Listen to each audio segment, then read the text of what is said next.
Merci d'être avec nous pour Face à Philippe de Villiers. Cher Philippe, bonsoir. Bonsoir Elliot. Bonsoir Geoffroy. Geoffroy Lejeune est avec nous comme chaque vendredi soir. Cher Geoffroy, bonsoir. Bonsoir à tous les deux. Bon, nos informateurs bien informés ont frappé une nouvelle fois Philippe de Villiers. Et là, il faut dire que c'est peut-être l'une des images des informateurs bien informés depuis que les informateurs bien informés nous abreuvent d'images et de séquences. Parce que là, toute la France l'a déjà vu quand même. Comment ? Toute la France l'a déjà vu, cette image. Bah oui, mais on n'a pas eu le temps d'en discuter avec le principal intéressé tout de même, puisque cette image, elle date de dimanche dernier.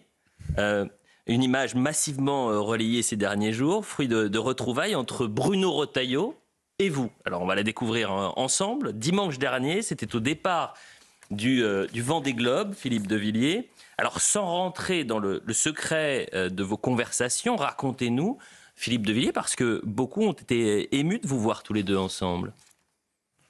Regardez, on vous voit échanger quelques mots. On a failli sous-titrer, hein. Appeler des spécialistes pour savoir exactement ce qui s'était dit. Mais au-delà de l'échange. Voilà. C'est la bière, on dit. Non, labial. Labial. Labial, exactement. Oui. Bon, alors, racontez-nous. Ben, écoutez, on s'est retrouvés sur les pontons du Vendée Globe, comme le 29 novembre 1989, quand on a lancé le premier Vendée Globe. Et là, on est en train d'évoquer, en fait, les accusations dans la presse, en 1989, notamment de la gauche socialiste, qui disait « criminel, c'est une course dangereuse ». Et nous, on était des marins d'eau douce. Et donc, on se disait peut-être qu'ils ont raison. Voilà. Et c'était la 10e édition, donc voilà, on a évoqué nos bons souvenirs. Et j'ajouterais une phrase qui me revient, là, puisqu'on est sur l'eau, de Roland d'Orgelès, dans Les Croix de bois. Et il dit ceci, qui correspond à ce que je ressens. Tout pareil aux étangs transparents, dont l'eau limpide dort sur un lit de bourbe, le cœur de l'homme filtre les souvenirs et ne garde que ceux des beaux jours. Tout le reste, les douleurs, les souffrances, les querelles, les haines, tout cela est trop lourd, tout cela tombe au fond. Ça a le mérite d'être clair. Dans l'actualité cette semaine, Philippe de Villiers, on va revenir sur le procès des assistants parlementaires du Rassemblement national et des réquisitoires qui font l'effet d'une bombe politique.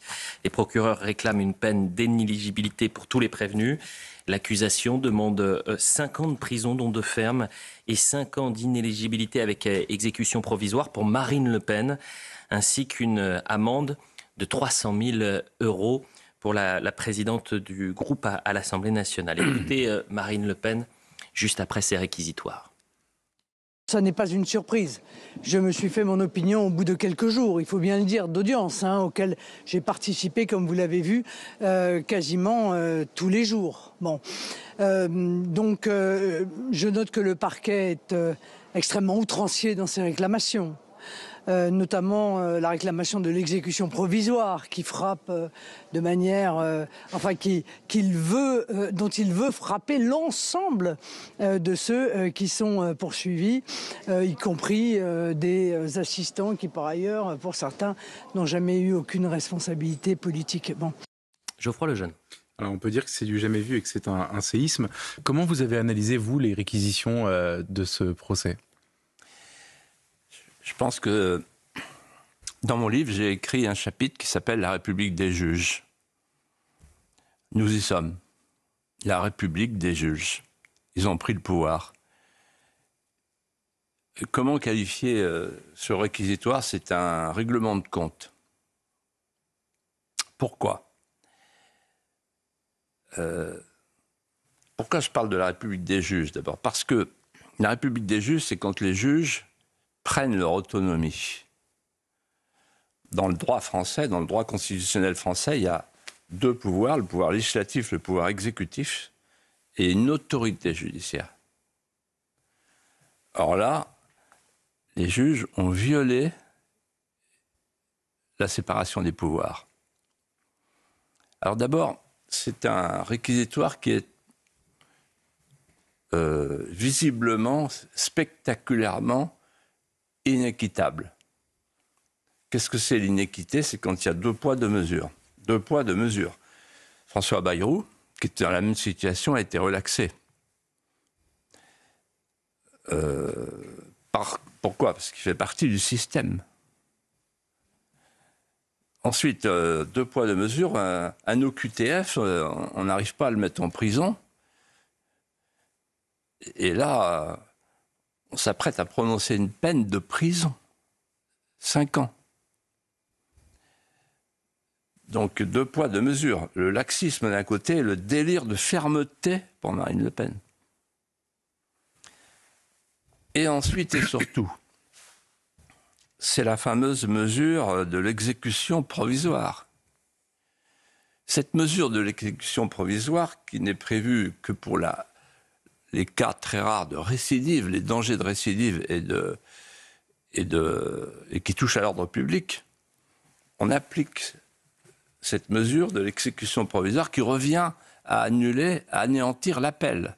Or, il faut que les Français qui nous regardent sachent qu'un jour, Saint-Louis a décidé d'aller rendre la justice sous son chêne, pas pour le plaisir de rendre la justice, mais parce qu'il voulait qu'il y ait une cour d'appel, incarnée par le roi de France, pour ces sujets, pour faire appel des jugements des cours seigneuriales.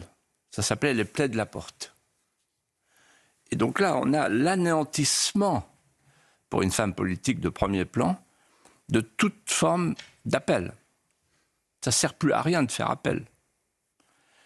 Ensuite, c'est un réquisitoire, pour répondre à votre question, qui est infamant. Pourquoi il est infamant?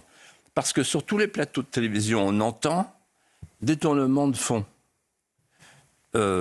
emploi fictif, ils s'en sont mis plein les poches. C'est scandaleux. Quand on regarde le dossier de près, quand on a l'expérience de la vie politique, on sait ce qui s'est passé. Il n'y a pas un centime d'argent qui est allé dans la poche des assistants parlementaires ou de Marine Le Pen. Il n'y a aucun enrichissement personnel. Il y a simplement une question qui a été débattue au cœur du débat judiciaire. C'est même pas le travail des assistants parlementaires. Ils ont travaillé. C'est pas la question. C'est la nature de leur travail. C'est-à-dire que la question est la suivante. Ou bien les assistants sont les employés du Parlement européen, ou bien les assistants sont les collaborateurs des députés. Voilà la question de fond. On est loin de l'infamie. Et cette peine très lourde, complètement disproportionnée, signifie qu'on veut mettre au front de Marine Le Pen une tâche d'infamie. Enfin et surtout, c'est bien évidemment un réquisitoire politique, idéologique. Par ces temps du trotskisme d'atmosphère au syndicat de la magistrature, et l'homme qui vous parle a eu le privilège d'avoir son nom sur le mur des cons. Donc je sais ce que c'est que le syndicat de la magistrature. Il est évident que la justice aujourd'hui est politisée, en tout cas celle-là, et que cette République des juges, elle ne travaille pas pour elle-même. Elle travaille pour le système. C'est quoi le système? C'est toute une société de connivence qui veut faire disparaître la France, qui installe en France l'insécurité, l'immigration invasive, et qui ne tolère pas qu'il y ait quelques personnes encore debout, les derniers des Mohicans, et qui disent non, on ne veut pas. Et pour conclure, je vous dirais ceci. Les hommes politiques sont comme Zadig, c'est Zadig de Voltaire qui entend parler du tremblement de terre de Lisbonne en 1755 et qui ne mesure pas du tout la portée du tremblement de terre, sauf quand il voit que Lisbonne est en ruine. Les hommes politiques qui croient qu'ils sont épargnés là. Mais tous ceux qui sont dans le système ou à la périphérie du système, ils vont comprendre très vite quelle est la portée de ce tremblement de terre. c'est la réplique de 2005. C'est la réplique du référendum de 2005. En 2005, le peuple s'est prononcé et la classe dirigeante a fait tout autre chose. Le peuple n'a pas voulu d'une constitution européenne fédérale et avec le traité de Lisbonne, on a fait quand même, et c'est symbolique, et beaucoup de politologues l'ont souligné. En l'occurrence, en 2005, on a violé l'esprit du référendum. On n'a pas tenu compte du résultat du référendum.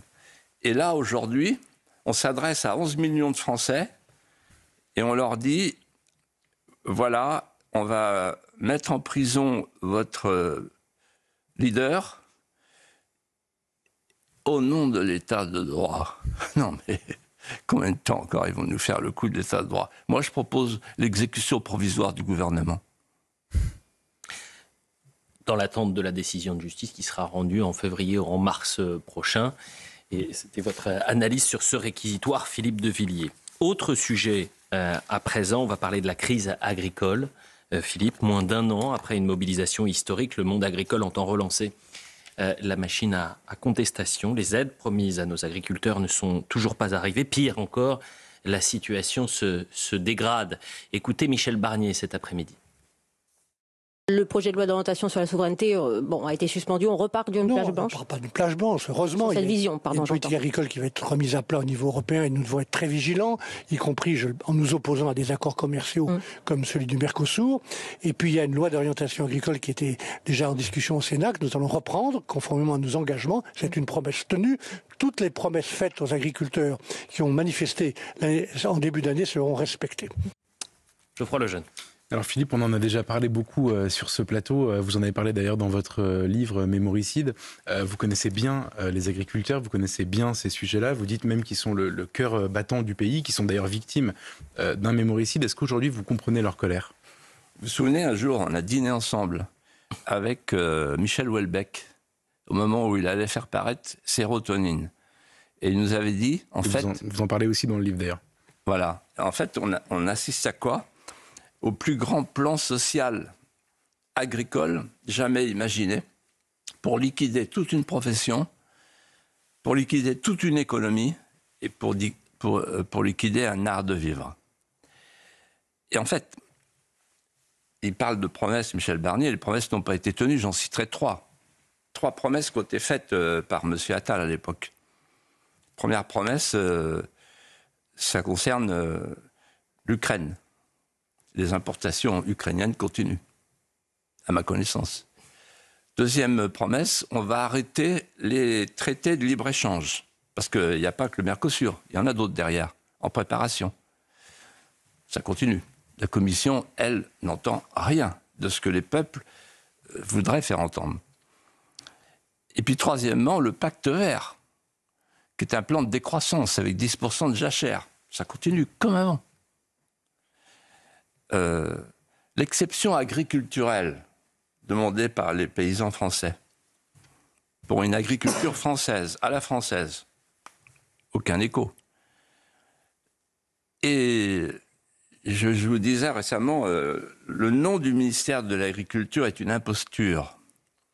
Ministère de l'Agriculture et de la Souveraineté alimentaire. Une imposture, c'est pas une succession de mensonges. C'est plus fin que ça. Une imposture, c'est un enchaînement de vérités asservi à un mensonge initial. Et donc c'est difficile à voir qu'il n'y a pas de souveraineté alimentaire, mais ceux qui ont un peu l'expérience et le sens du temps long savent ce que je veux dire. C'est Bruxelles qui tient tout. On a connu le marché commun. Il y avait la souveraineté alimentaire. Dans le marché commun, les trois principes étaient produire, protéger, exporter. Aujourd'hui, les trois principes, c'est non plus produire mais consommer, non plus exporter mais importer, non plus protéger mais ouvrir. Et donc cette logique-là, elle correspond à la volonté des élites mondialisées qui veulent, je pèse mes mots, déléguer notre alimentation au marché mondial pour avoir des prix plus bas, ce qui plaît à la Metropolia, à l'Anywhere, peu importe le Somewhere, pour se débarrasser de tous les indépendants d'esprit, les derniers. Il y avait les artisans, les petits commerçants, les paysans, se débarrasser des indépendants d'esprit. C'est-à-dire ces gens qui savent, eux, qu'on ne peut respirer qu'en vivant entre l'humus et la lumière. La Metropolia ignore l'humus et elle ignore la lumière. Elle n'est que dans l'hédonisme consumériste. Et en fait, je vais vous dire quelque chose. Il faut faire très attention à ce qu'est une crise agricole. Ça me rappelle ce que disait Péguy sur les crises de l'école. Péguy disait, c'est fabuleux, l'anticipation de Péguy. Il disait, une crise de l'école, ce n'est pas une crise de l'école, c'est une crise de la société, c'est une crise de civilisation. Ben, je dirais la même chose d'une crise agricole. La crise agricole que nous vivons, c'est la crise d'un petit peuple de parias qui ne veut pas mourir. C'est en fait une crise de civilisation. Pourquoi ? Parce que c'est la pointe diamantée du peuple historique français qui tient la terre, qui tient le territoire. C'est tout ce qui nous reste. Et ils vont disparaître. C'est le plus grand de tous les mémoricides. Vous l'avez abordé rapidement, mais vous avez parlé de Bruxelles, alors que la Commission européenne met toute son énergie, Philippe de Villiers, pour accélérer la signature des accords de libre-échange, les fameux accords du Mercosur. Que signifie, selon vous, cet accord, Philippe de Villiers ? Alors, l'accord du Mercosur, à la lumière de ce que je viens de dire, sur le plan social, il cadre parfaitement. D'abord, c'est un accord incohérent. Pourquoi il est incohérent ? Parce que d'un côté, depuis des années, on demande à nos paysans des efforts parfois surhumains, mais justifiés, au nom de la santé publique. Des efforts pour ne pas utiliser les substances actives phytosanitaires, etc., le fipronil, l'imidaclopride, je sais de quoi je parle, parce que j'ai fait un livre sur les abeilles.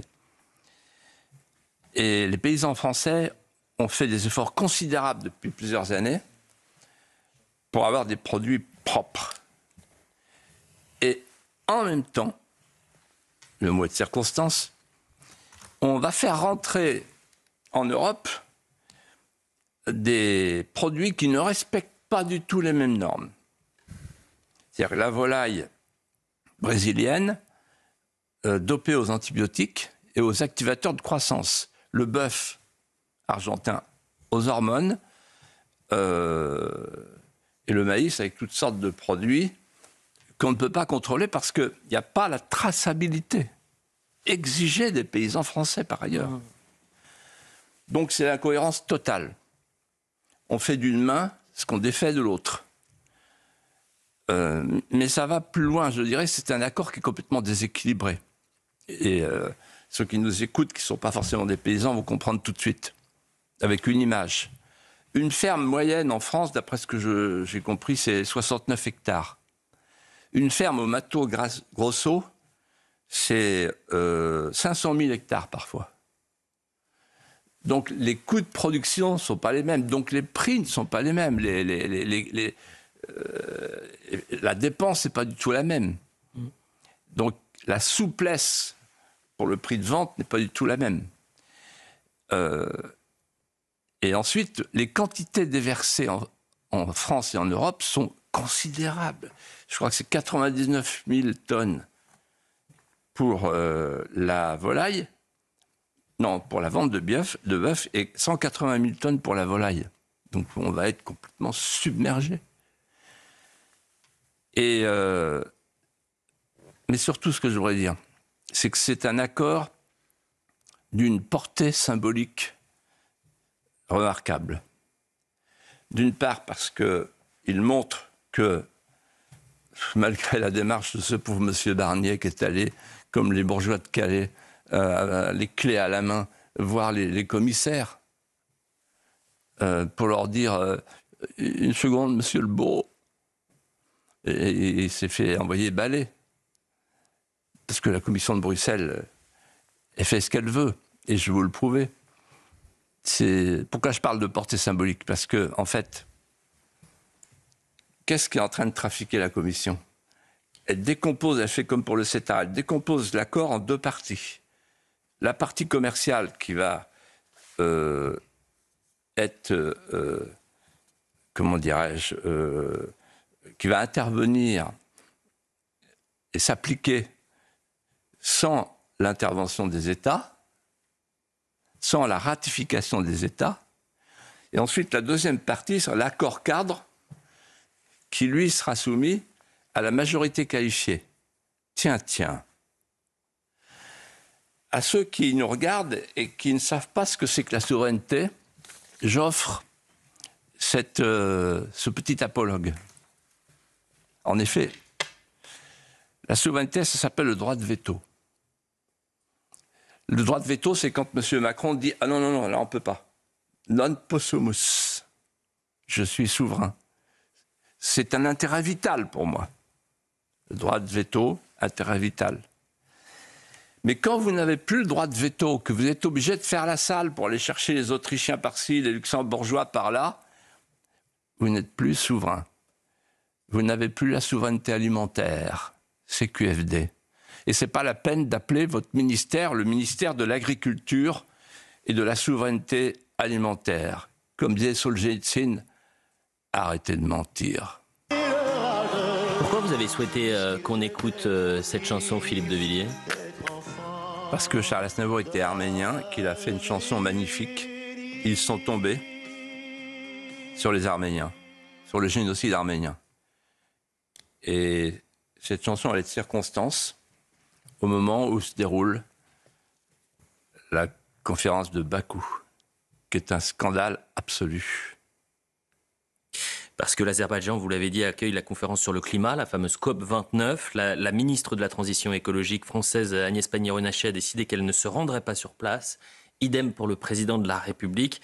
Tout cela sur fond de crise diplomatique entre la France et l'Azerbaïdjan. Vous avez dit que cette conférence qui se tient en Azerbaïdjan est un scandale absolu. Pourquoi, Philippe de Villiers? Parce que il y a quelqu'un qui l'a dit avant moi, c'est François-Xavier Bellamy, qui était un grand ami de l'Arménie et que je salue au passage. Il a dit que c'est un scandale absolu. Pourquoi? Parce que la communauté internationale passe ainsi l'éponge sur une épuration ethnique concernant 120 000 Arméniens qui habitaient le Haut-Karabakh depuis 2500 ans et qui ont été chassés de leurs terres ancestrales et qui sont aujourd'hui des réfugiés de nulle part. Au moment même où on sait, il ne s'en cache pas, que le président de l'Azerbaïdjan continue à menacer l'Arménie, qui est un pays en sursis. L'Arménie, la petite sœur qui meurt, comme disait Anatole France, la petite sœur de l'Orient. L'Anatole France, la petite sœur de la France, qui est là-bas, en Orient. L'Union européenne s'est elle-même déshonorée pour la deuxième fois. Il faut que les Français le sachent. Puisque l'envoyé spécial Charles Michel, qui n'en rate pas une, a félicité, congratulé le président Aliyev, président de l'Azerbaïdjan, en saluant son courage d'avoir organisé cette conférence sur le climat. Petite parenthèse, conférence sur le climat organisée par un pays qui fait son beurre sur le gaz et le pétrole. Donc on est dans l'incohérence totale. C'était une clownerie. Donc Charles Michel il dit « Vous êtes courageux, monsieur le président ». Et ça rappelle la première occasion de se déshonorer qui avait été choisie par l'impératrice von der Leyen, qui est allée en personne signer le 18 juillet 2022, je le rappelle, un accord gazier pour avoir un gaz pas cher. Tout ça est d'ailleurs une hypocrisie sans nom, puisque, écoutez bien ce que je vais vous dire, donc l'Union européenne boycotte le gaz russe et conclut un accord pour obtenir du gaz azéri, qui est en fait du gaz russe acheté par l'Azerbaïdjan. Et alors la France, elle a fait la politique de la chaise vide. Et une fois n'est pas coutume, je salue le président Macron. Et la ministre qui était en partance et qui a refait ses bagages.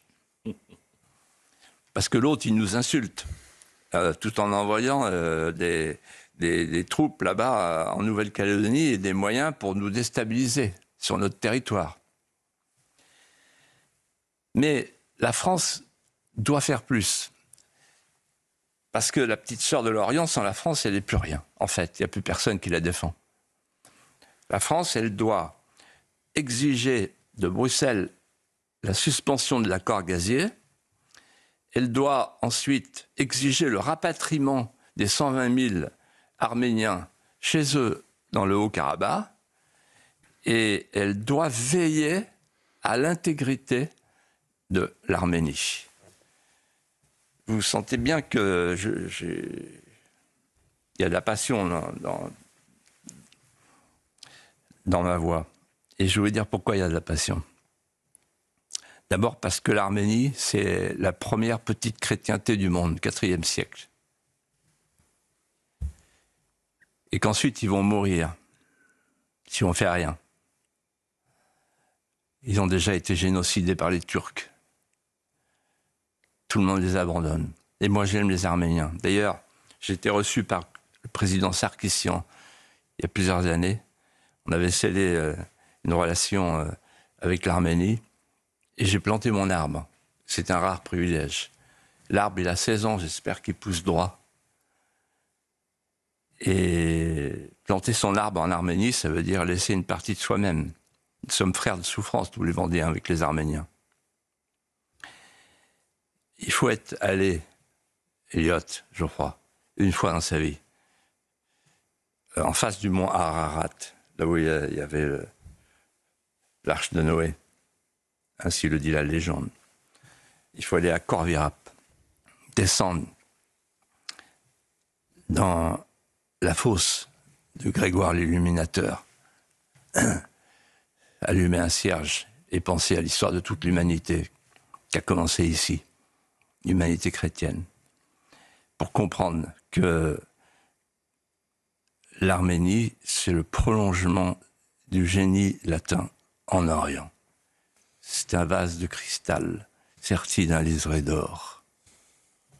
Et on comprend mieux pourquoi vous avez voulu commencer avec la chanson de Charles Aznavour. Philippe de Villiers, parlons à présent d'une pétition lancée il y a tout juste une semaine, signée par 600 000 Français, plus de 600 000 Français, en soutien à la chaîne C8, interdite d'émettre à partir du 28 février prochain, décision prise par l'Arcom. Geoffroy Lejeune.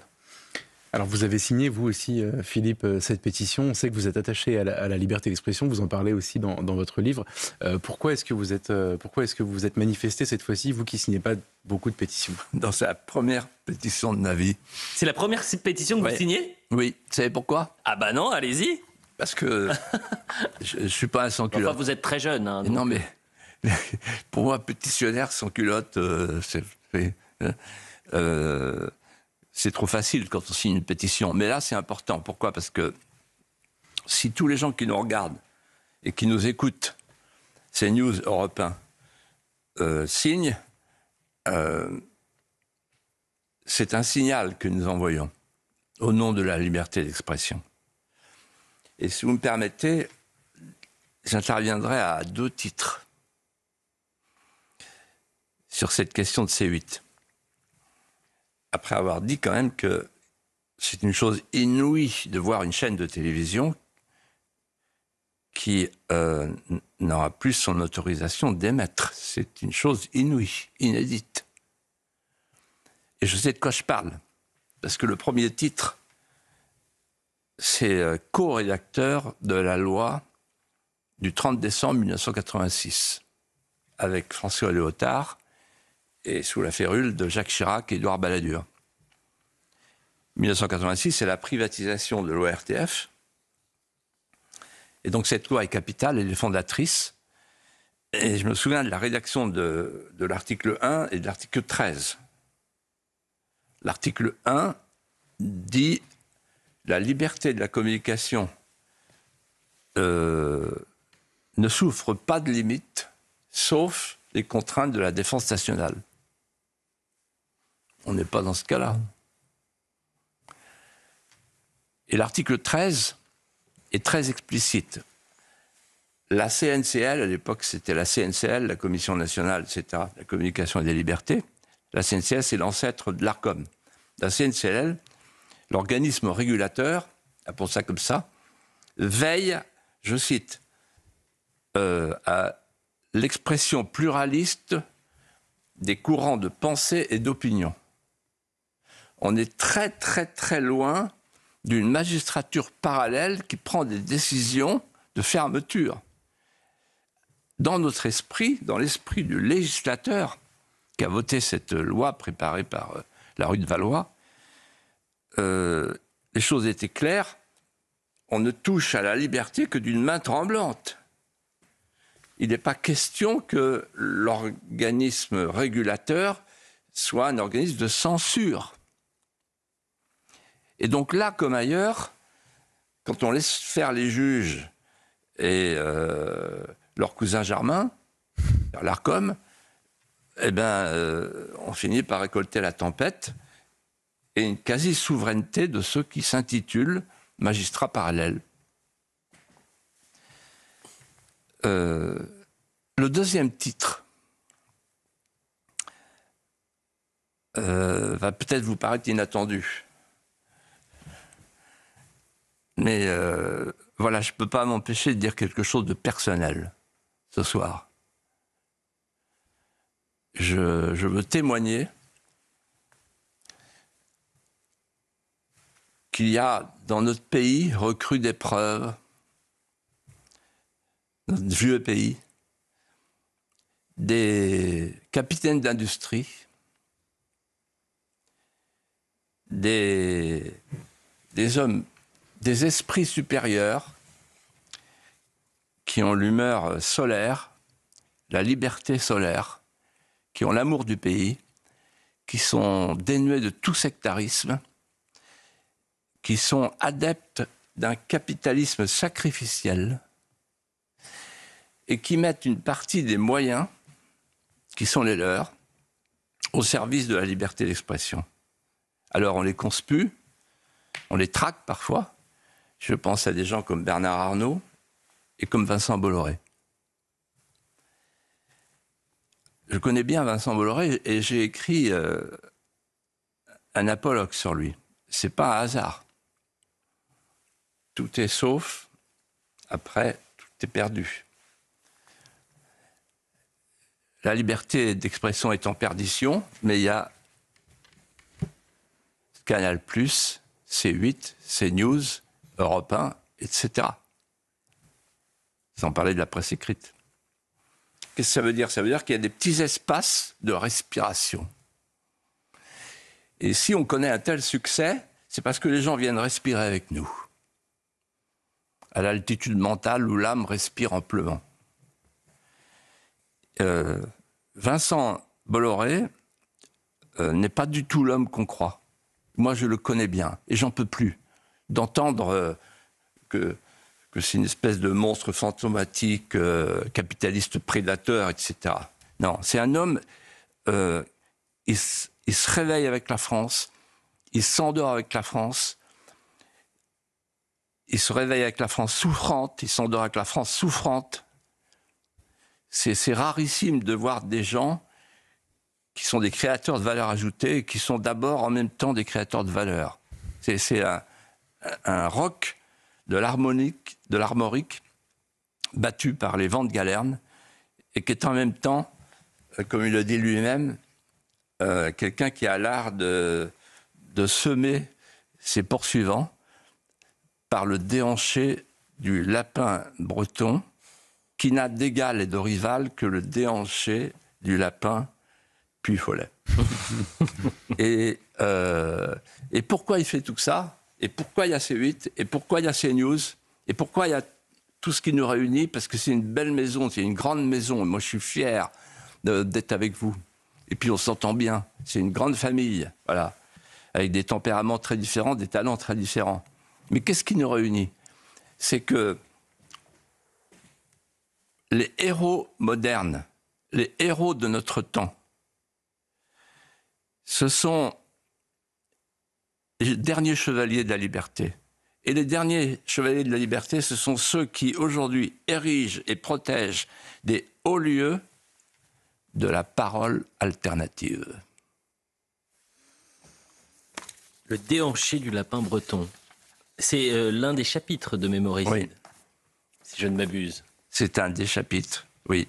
Alors, je sais que... Et c'est le déhanché de lapin breton, c'est pas simplement l'art de semer les poursuivants, et donc d'échapper à leur vindicte, c'est aussi l'art de semer l'espérance. Tout est perdu, tout est sauf. Mémoricide, je précise votre ouvrage qui est sorti il y a une dizaine de jours et qui est numéro 1 des ventes, qui est un carton absolu, Philippe de Villiers. Soyons humbles. Voilà. Je ne dirais que ça. Jadis, j'avais une circonscription électorale. Maintenant, j'ai une circonscription lectorale. Et en fait, entre les électeurs et les électeurs, il y a une grande différence. Laquelle? Les électeurs vous considèrent comme une serpillière, alors que les électeurs, vous êtes une partie de leur vie. Vous êtes entré dans leur vie. Mais moi, j'ai hâte de voir une chose. J'ai déjà vu Philippe signer des livres, vous savez, en séance de dédicace. Il y a du monde qui attend. Alors, il y avait du monde avant. Maintenant, c'est la première fois que vous sortez un livre depuis l'émission. Et j'ai hâte de voir comment ça va se passer. Affaire à suivre. Peut-être qu'on pourrait voir ça. C'est vrai, je serais curieux de voir. Et quand on a écrit plusieurs livres, oui, beaucoup de gens qui viennent pour la signature vous disent à l'oreille, en se penchant comme s'ils étaient seuls. Je me souviens dans la lettre ouverte au coupeur de tête, etc. Vous aviez dit ceci, cela. Mais c'est bouleversant en fait. C'est toutes les affections françaises qui s'expriment, vous voyez, et qui sont les meilleures réponses au mémoricide. Tant qu'il y aura des Français, il n'y aura pas de mémoricide. Plus de 680 000 signataires, vous imaginez, en l'espace d'une semaine pour... Vous savez que ça n'arrive pas souvent, autant de monde. Quasiment du jamais vu. Et puis regardez, ça va jusqu'à faire signer une pétition, première pétition. Mais vous savez, moi, en 18 ans d'expérience pour Philippe de Villiers. Je fais un parallèle. Et ensuite on avance. Je fais un parallèle et un lien entre le réquisitoire dont on a parlé en début de l'émission et la suppression de C8. C'est-à-dire qu'en fait, c'est un mouvement d'ensemble. Il y a quelqu'un qui dit ça très bien, c'est Mathieu Bocoté. C'est-à-dire qu'en fait, c'est la liberté d'expression, c'est quoi? C'est la liberté de penser, la liberté de s'exprimer, la liberté de manifester et la liberté éditoriale. La liberté de pouvoir faire une télévision libre. Autre sujet, Philippe de Villiers. On va parler du match France-Israël.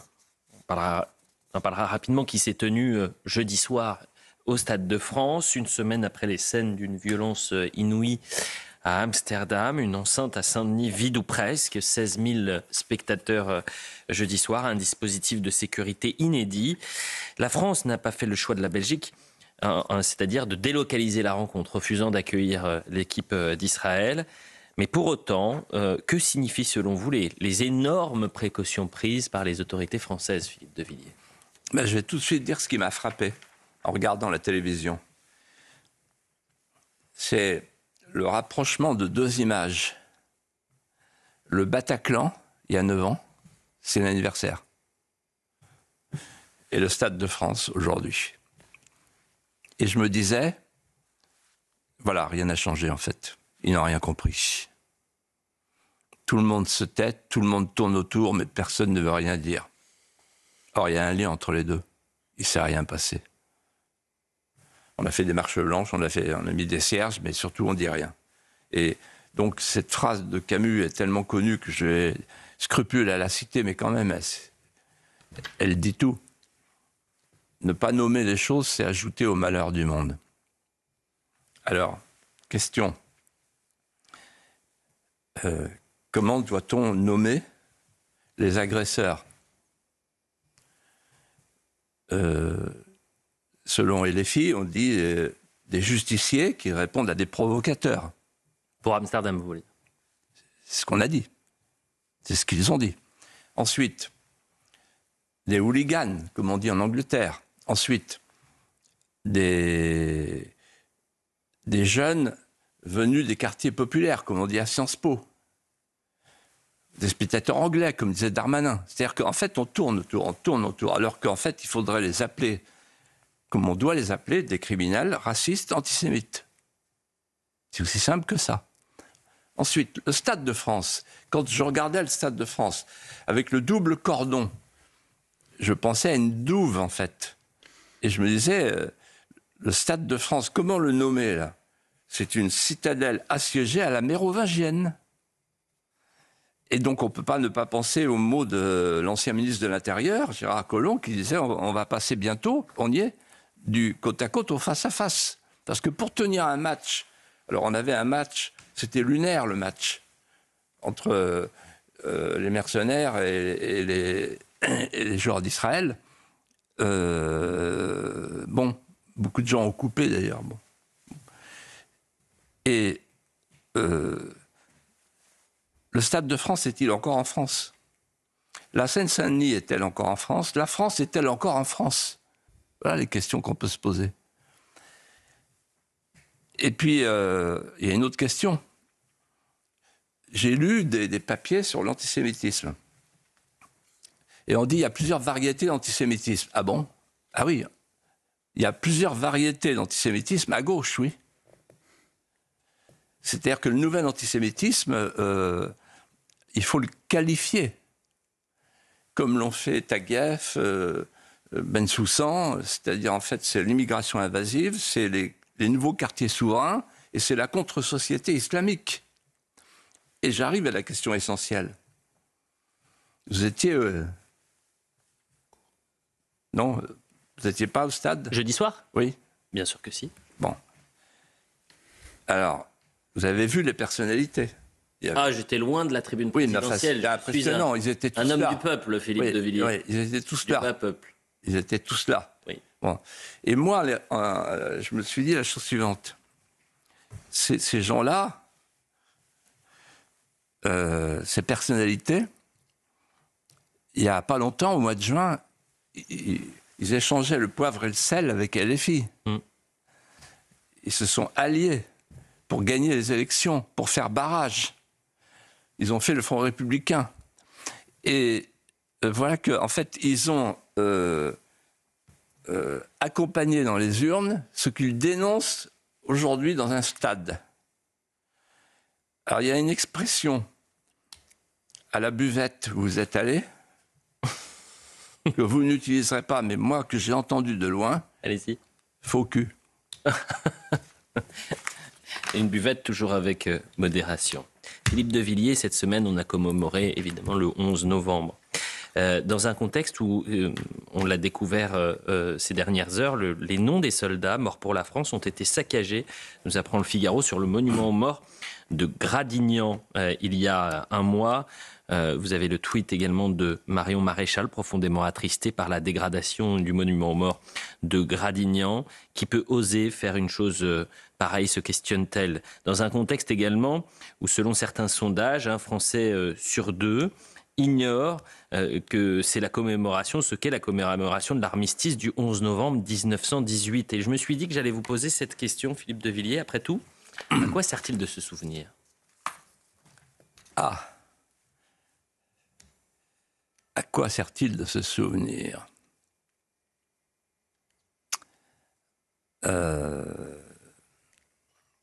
Ben, je vais vous répondre. Aujourd'hui, en fait, on a vraiment changé d'époque. Du temps de nos pères, l'homme savait qu'il faisait l'histoire et il savait quelle histoire il faisait. Il avait le goût, l'instinct du temps long. Avec l'ablation de la mémoire, depuis l'abolition du roman national, l'homme sait qu'il fait l'histoire, mais il ne sait pas quelle histoire il fait. C'est le mot de Raymond Aron. Et avec le mémoricide, le stade d'après, où nous sommes, ou presque, l'homme ne sait plus qu'il fait l'histoire et il ne sait plus quelle histoire il fait. Il vit dans l'instant comme une coquille de noix dans le vent des globes sur les moutons d'écume. Il ressemble à Fabrice Del Dongo, le héros de la Chartreuse de Parme, qui raconte qu'il est plongé dans la bataille de Waterloo et qui confesse qu'il ne sait pas saisir ce qu'il a pourtant sous les yeux. Il sait que c'est un événement qui va faire l'histoire, mais il ne sait pas lequel. Et il le confesse. Nous sommes les Fabrice, les nouveaux Fabrice de notre temps. Et c'est à cela qu'il sert de se souvenir. Se souvenir, c'est apprendre à se situer dans le temps, à déposer en soi des points précieux pour ne plus vivre dans l'instant, et apprendre que dans toutes les civilisations, ce ne sont pas les vivants qui gouvernent les morts, mais les morts qui gouvernent les vivants. Et donc, j'aspire, comme beaucoup, comme vous sans doute, à ce que se lève une nouvelle génération de conscience dressée qui veilleront à ce que coulent dans leurs veines les pérennités françaises. Et pour ce souvenir, justement, je vous propose une séquence absolument bouleversante. Et vous souhaitez nous montrer comment on commémore le 11 novembre à la Puy du Fou Académie. Académie fondée par votre fils, Nicolas de Villiers, en 2015. Regardez.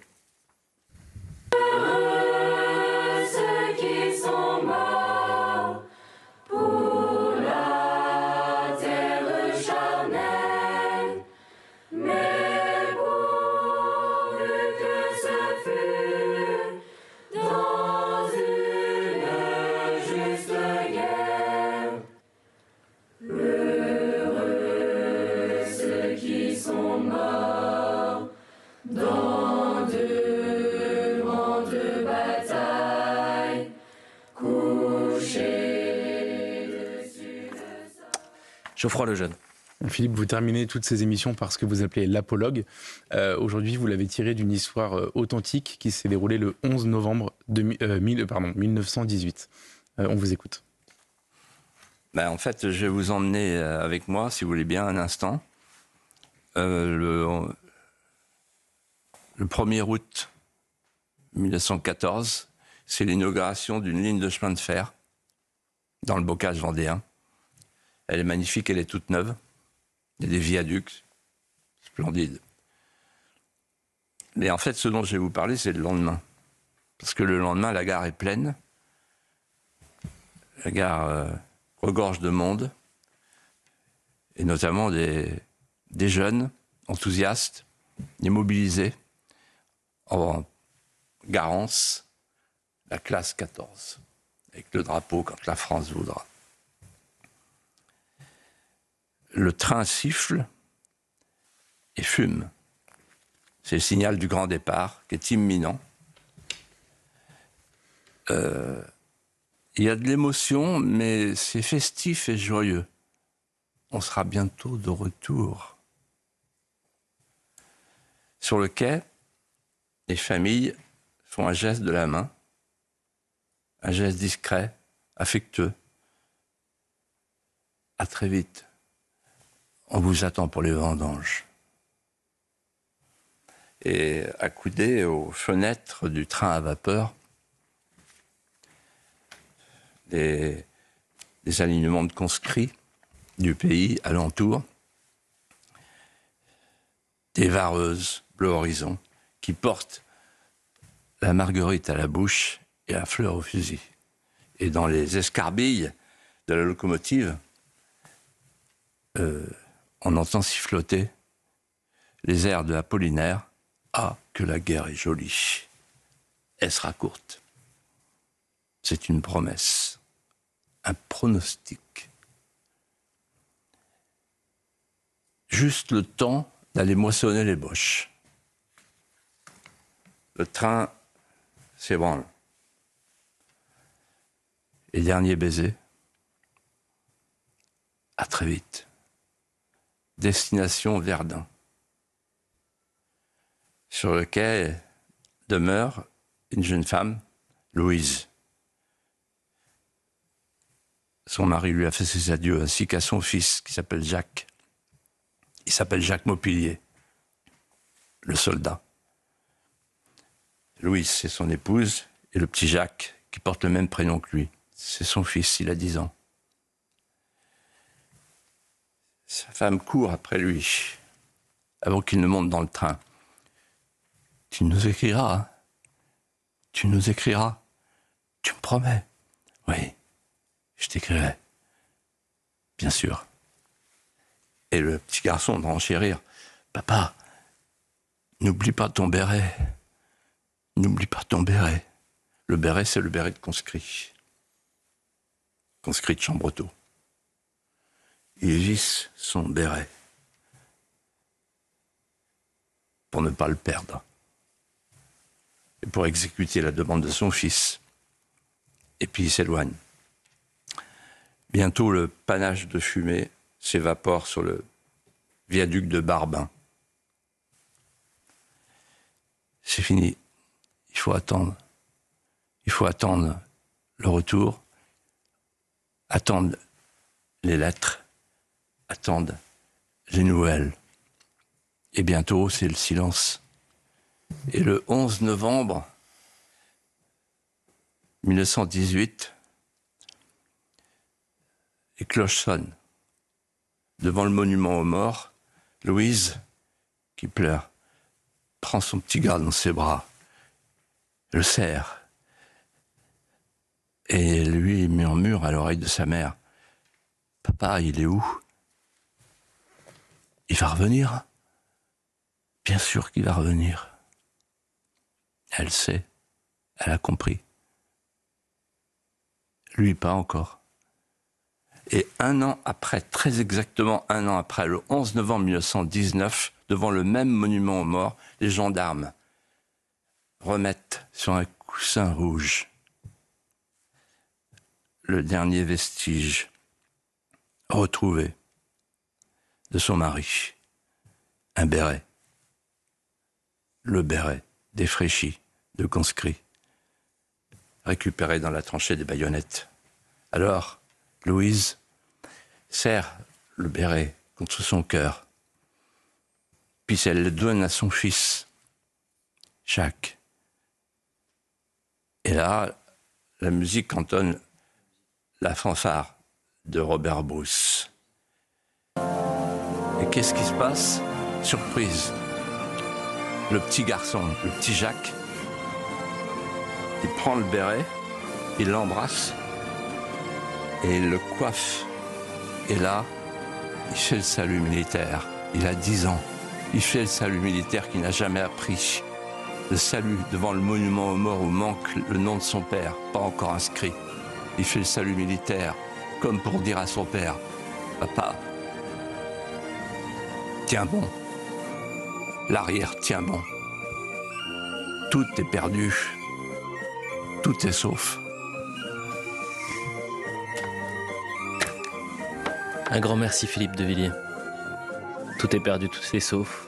Merci Geoffroy Lejeune. On se retrouve la semaine prochaine. Merci à tous les deux.